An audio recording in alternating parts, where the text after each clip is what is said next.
पिछले हफ्ते बीजिंग और शंघाई समेत चीन के कई बड़े शहरों में बिजली का संकट इतना ज्यादा बढ़ गया कि सड़कों पर सिर्फ गाड़ियां की लाइटें चमक रही थीं।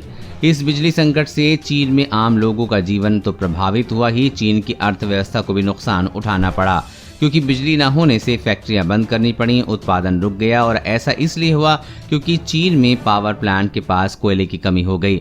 अब कुछ ऐसे ही संकट की ओर भारत भी बढ़ रहा है।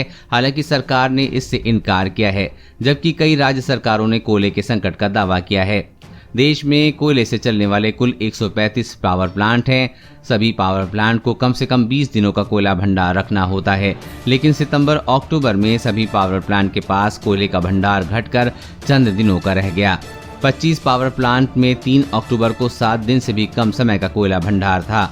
कम से कम 64 पावर प्लांट में 4 दिनों से भी कम समय का कोयला बचा था। 1 अक्टूबर 2021 को खुर्द ऊर्जा मंत्रालय ने कहा था कि देश के 134 थर्मल पावर प्लांट के पास मात्र 4 दिनों का औसत कोयला भंडार बचा है, जिससे बिजली का उत्पादन कम हुआ है। हालांकि इसके साइड इफेक्ट पावर प्लांट पर भी दिखने लगे हैं।